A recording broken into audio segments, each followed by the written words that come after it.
There was a report from Bitwise that said that the fusion of blockchain and AI could add $20 trillion to global GDP by 2030. Are there really, massive applications going on? Is that even, or does that seem plausible?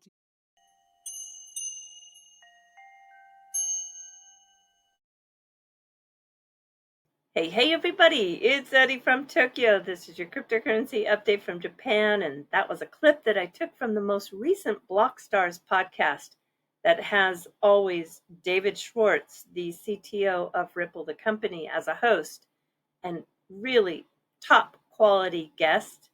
The AI explosion has my interest, and you can imagine that if that $1 trillion number is real, how many new businesses and services we will see. This also prompted me to see who Link2 had lined up for their AI event in San Jose. And, well, I found out it was abruptly canceled, and I was told it was done with no explanation. You'll notice that there's no posting from their X account for weeks, and if you double check the affiliate links, from, let's just say, your favorite YouTubers, the links are dead. I find it a little strange how everyone is so quiet.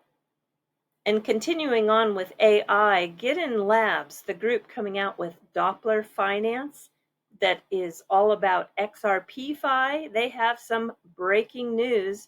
The development is with this new era of AI agents. They're going to move value across the XRP ledger and the root network. Last year, my DeFi dabble was good but limited. 2025 is my expanded DeFi year.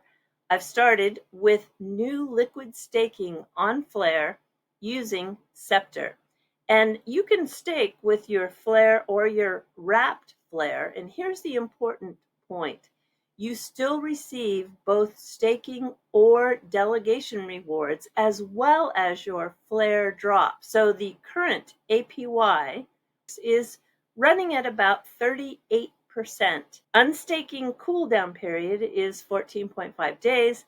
And yes, I kind of look forward to using my S Flare, which will be the rewards with the XDeFi protocol.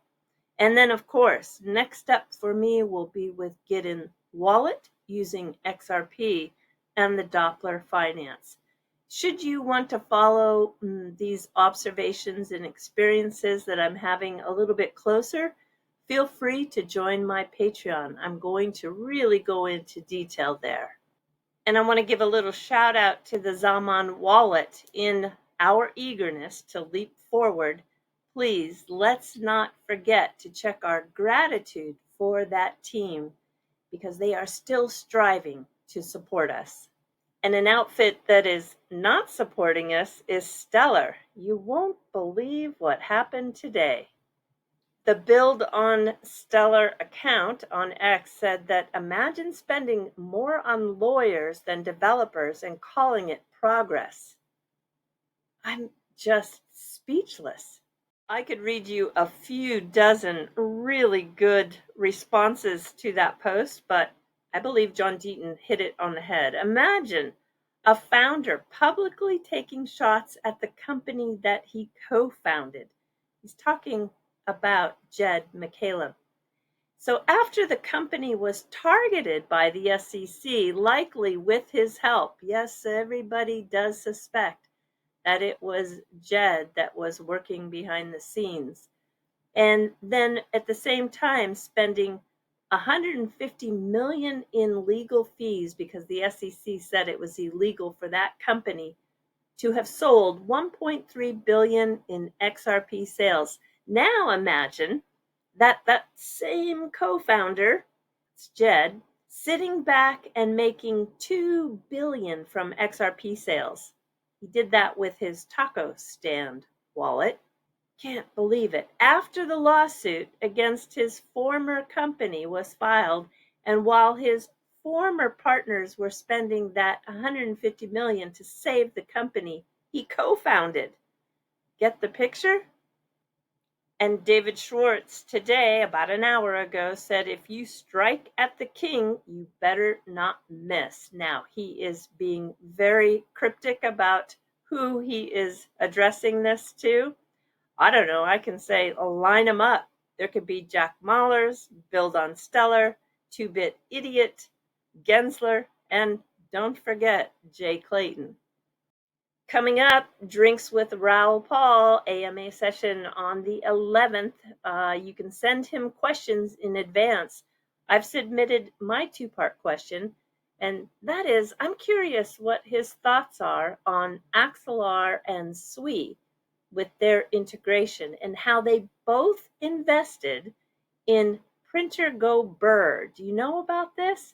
This is a platform that allows users to launch and trade meme coins across numerous chains. I really would like to hear from Raoul where he sees this whole space going with meme coins.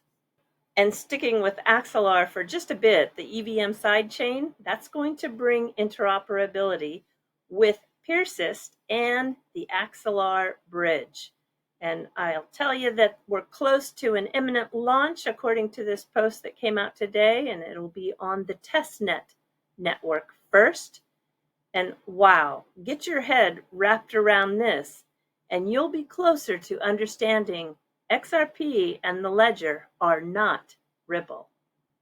I'm going to give you a strong opinion, which I, rarely do, but it's too bad that these spaces, and I'm talking about the live spaces on X, aren't always recorded. The XRP maxis don't always understand Bitcoin as equally as the Bitcoin maxis don't understand the XRP ledger.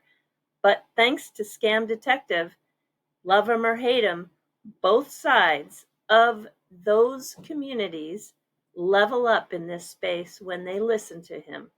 It's a knowledge bomb. I've got some awesome curated clips that I did for you with David Schwartz being at the Ondo Finance Summit. And yeah, especially when he talks about the big shakedown of stablecoins. I put together some highlight clips of that interview with CoinDesk. But first, take a look at what's going on with Futureverse. Coming soon, launching this year, is the Shibuya Reloaded. And it's an immersive digital experience brought to you by the city of Shibuya and the social gaming platform, the Rediverse. If you click on the Create a Shibuya Pass, you'll secure your early access to unlock exclusive digital collectibles. Shibuya is Tokyo's iconic district that will be part of the Ready Player universe. And they have brought Hachiko, the Akita dog that really did live in Shibuya and is the symbol of the city. And it's all powered by Futureverse. It looks so real. I mean, I know this part of Shibuya like the back of my hand. This is the west exit of the Yamanote line. Is the JR station. And so this is the crossing that is so famous. I just can't wait. I'll let David Schwartz take you out on this video. Until next time, do take care. Sayonara for now. Bye-bye. I feel like we really are on the cusp of a mass institutional adoption, both of DeFi and of other blockchain technologies. I think this is also like one of the key obstacles to mass retail adoption. A lot of people in the space previously thought that retail adoption was like the big wave, but I think institutional adoption is a precursor. You have to connect to where people are. You have to go to where the value is. You can't build a new financial system from zero, ignoring the existing financial system where everybody's money is, where all the value is, where the real world is, trillions of dollars in value. You can't just say, oh, forget about all that. Let's just build something new over here. That doesn't work. Like, we all want to bank the unbanked, but like, the unbanked, they have to be able to spend their money to buy groceries and pay their phone bill. And so we have to have that institutional connectivity. And I don't think there are any obstacles. I think that's and I think this conference shows that. More recently, the changes in the United States over the past couple, months have just been unbelievable, and it has unlocked business in the United States, but also business overseas. I think a lot. I didn't realize this until the change happened. There were a lot of other countries that kind of take their regulatory cues from the United States, and so when the United States didn't seem serious, they didn't really seem all that serious either. Now there's more international competition to bring in innovation. I think now we also, Ripple has a new product, RLUSD, which is a stable coin, which we think is going to be great for applications ranging from things like payments to DeFi, as a collateral, as a way of moving value from one place to another. And then, of course, the XRP ledger adding DeFi capability. So you could sort of imagine a world where you have this proliferation of millions of stable coins. I don't think that's, millions is obviously not true, but like a large number. I think there probably will be a bit of a shakeout and some consolidation. But I do think, 5, seems like roughly the right order of magnitude. Right. Yeah.